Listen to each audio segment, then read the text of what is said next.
Today, I'm here to talk to the men. Positive role models and examples of healthy sexual relationships are pretty much non existent for most men out there. Too many men are uninformed, misinformed, or fearful in general in how to approach sex that they've decided to just deprioritize love and relationships altogether.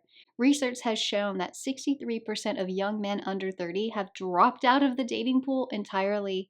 Furthermore, recent data predicts that 45% of women between the ages of 25 and 44 will be single and childless by 2030. Not only are these issues affecting the current generation of men, but it's got some pretty significant, dire consequences downstream for society at large. As a psychotherapist trained in marriage and family therapy, I know how urgently you guys need encouragement and direction. So today, I've got 3 sex tips especially for you. Tip number 1 is quality over quantity. Don't prioritize having a high body count. It really doesn't mean what you think it's going to mean. Cultural messaging really gaslights men into believing that they're supposed to have sex with as many women as they can, that it's in their nature, that it makes them more of a man, and that it makes them better at sex. All of which are lies. Evolutionarily speaking, humans are not the same as other animals. Human mothers have a relatively longer gestation period than the rest of the animal kingdom, and our babies are significantly more reliant on their parents much longer. So, the survival of the vulnerable mother and the offspring required men to stick around. Primal men were not impregnating and evacuating the way that other animals do. And in regards to the lie of a higher body count makes you more of a man, I think that comes down to what exactly people mean by that. So if you believe the first lie, that it's in men's nature to sleep around a lot, then the second lie is an easy follow through for that. However, since the first lie is not true, being more of a man has to mean something else. So take a minute and consider what qualities and characteristics of a man would be worth becoming more similar to. What comes to mind? Resilience, strength, integrity, responsibility, courage, decisiveness. Those are not qualities that you gain by leaving a trail of used bodies and broken hearts. Because of this, high body counts are more likely to prolong male adolescence rather than promote the development of manhood. A high body count doesn't even make you better at sex. If you're going quantity over quality, you're not really learning anything. Think about it. The first time that you have sex with somebody, that's usually the worst it will ever be because you don't really know what each other likes yet. Every woman's body is different and we all like different things. Having sex once or twice before you move on to the next means you're trying similar moves with different women and hoping that it works. It's kind of like calling yourself a musician because you've picked up many instruments once or twice. No, a musician picks up one instrument dozens and dozens of times and develops mastery with that. Getting great at sex is very similar. You should learn one woman's body to a masterful level by having a positive and ongoing relationship with her. That's how you get really great at sex. Furthermore, women have better orgasms when we're emotionally bonded with a man. That being said, having a really high body count can make you worse at sex. Don't aim to be a jack of all trades, but a master of none. However, there are things that having a high body count does do. It does make you better at detaching from the emotional experience of sex. It does keep you at a distance from prolonged physical intimacy. It does make you better at dissociating from the humanity of the women you have sex with. It does keep you from experiencing deep connection and love. It does reinforce overgeneralized negative beliefs about women. It does keep you from being accountable and honorable towards yourself and the women that you sleep with. If you already have a high body count, this is not meant to be a judgment to you. Consider this an opportunity to reflect on what brought you to this place and whether or not you want to continue to stay here.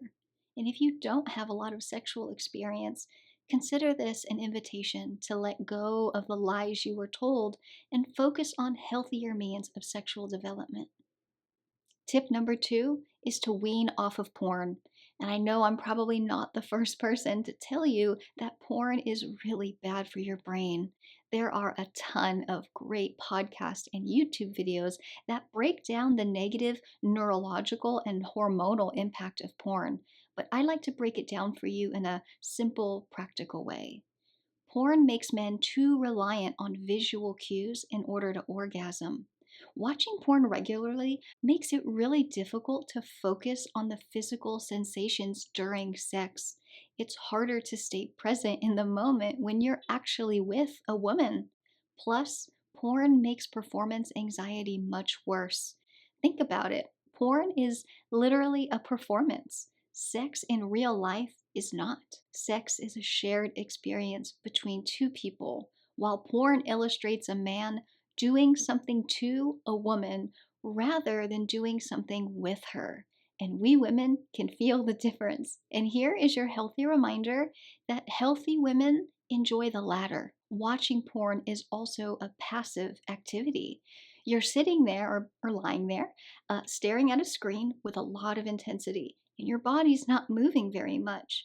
When you repeat this process over and over again, you wire your brain and body to experience sexual pleasure in a stagnant state, cut off from the overall athletic posture of sex. So when you are called for action in real life with a woman, men can freeze up. And I know a lot of men say, well, watching porn gives me ideas. I learn a lot from watching porn.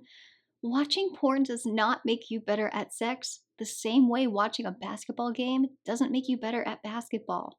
Playing the game is what makes you better. It is much better to have more sex with a consistent partner that you're able to trust and talk through and experiment about what you both like.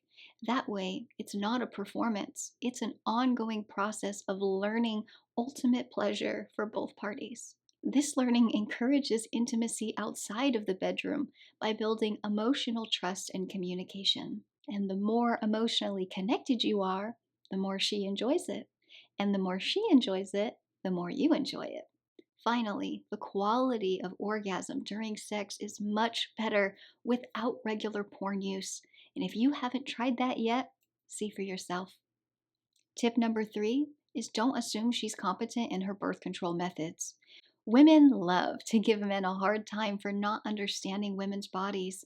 However, it is shocking how many women do not have hormonal literacy or understand their own reproductive cycle. And there's a lot of information out there now about the negative side effects of various forms of birth control. So, a lot of women are switching between options or getting off of birth control altogether without fully understanding the process or disclosing that process to their sexual partners. Now, birth control on its own is already imperfect, and human beings are also imperfect. Sometimes this lapse in consistency are honest mistakes, and sometimes it's a learning curve adjusting to a new form of birth control. However, sometimes it is deliberate incompetence. Whether it's an attempt for her to have a child that she's impatient to have on her own, or as a means to get a man to commit to her romantically or financially. Now, let me be clear, most women are not like this. Only about 10% of the women's population would have a personality disorder where this would be something you need to be concerned about. However, these women do exist, and you guys need to be prepared for that. On top of it, hookup culture and the normalization of situationships have left women really frustrated on how to get men to commit to them. So, women of poor character or mental illness are willing to use a child as a means to get a guy to stick around or to exploit his biological capital to give herself a child. Men, you really need to be selective with whom you decide to have sex with because the possibility of conceiving a child is always there. Do not have unprotected sex with a woman you are not committed to and would be okay if she accidentally became the mother of your child. The fastest way to ruin your life is to have a kid with the wrong person. Resist the urge to rush into sex as soon as she's okay with it. If she is interested in sex early on without having a formal commitment between the two of you, do not interpret that as flattering. take that as a sign of insecurity or emotional immaturity. The cost of pregnancy is much higher on women, and if she's gambling with that, you should consider that as reckless. You need to assess her personality and her character across time at a minimum of 30 to 60 days, but 90 days would be even better. Time is the best ally when it comes to exposing signs of poor character, mental illness, or carelessness in contraception. And if you'd like more information on how to assess for a healthy partner, check out my video, Signs of Emotional Maturity and How to Date for a Long-Lasting Marriage. Men, did you like this video? What other advice do you have for the guys out there? Let us know in the comment section below. Thank you so much for watching. Remember, like and subscribe, and I'll see you in the next one.